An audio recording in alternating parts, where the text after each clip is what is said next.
নমস্কাৰ বন্ধু বান্ধৱীসকল, এই মুহূৰ্তত আপোনালোকলৈ লৈ আহিছোঁ এটি গুৰুত্বপূৰ্ণ ভিডিঅ'। নতুন ৰেচন কাৰ্ড আৰু অৰুণোদয় আঁচনিৰ ওপৰত গুৰুত্বপূৰ্ণ কিছু তথ্য এই ভিডিঅ'টোত শ্বেয়াৰ কৰিব যত্ন কৰিম। পোনে আমি মূল ভিডিঅ'টোলৈ আগবাঢ়িম সময় নষ্ট নকৰাকৈ। ৰাজ্যত আৰম্ভ হ'ল অৰুণোদয় 3.0। অৰুণোদয় ঘোষণা কৰাৰ লগে লগে নতুন হিতাধিকাৰীক ৰেচন কাৰ্ড প্ৰদানৰ প্ৰক্ৰিয়াও চৰকাৰে আৰম্ভ কৰিলে। একেদৰে পূৰ্বৰ প্ৰায় 55 লাখতকৈও অধিক ভুৱা ৰেচন কাৰ্ডো বাতিল কৰা হৈছে। নতুনকৈ 19,92,167 ৰেচন কাৰ্ড। কি কয় যোগান মন্ত্ৰী ৰঞ্জিত কুমাৰ দাসে। ৰাজ্যত নতুনকৈ 19,92,167 গৰাকী হিতাধিকাৰীক ৰেচন কাৰ্ড প্ৰদানৰ কাম আৰম্ভ কৰিছে ৰাজ্য চৰকাৰে।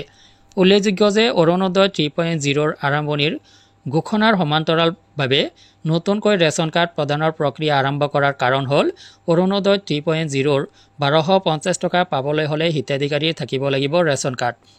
ৰেচন কাৰ্ডেৰে আধাৰ কাৰ্ড সংযুক্ত হোৱাটো বাধ্যতামূলক।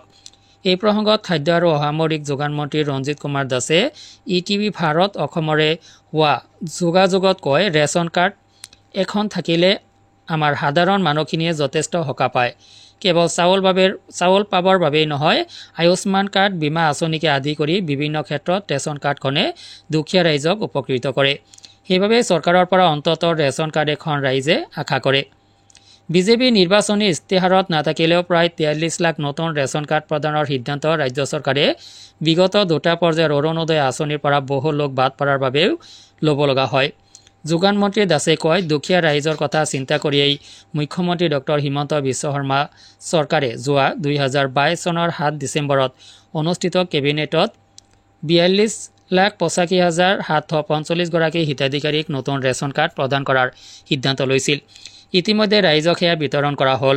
পৰৱৰ্তী সময়ত পুনৰ যোৱা 4 ছেপ্টেম্বৰত ৰাজ্যিক কেবিনেটত 19,92,167 গৰাকী হিতাধিকাৰীক ৰেচন কাৰ্ড প্ৰদানৰ সিদ্ধান্ত গ্ৰহণ কৰা হয় আৰু অতি সুখ অনুভৱ কৰিছোঁ যে আজিৰ পৰা ইয়াৰ কাম আৰম্ভ হ'ল।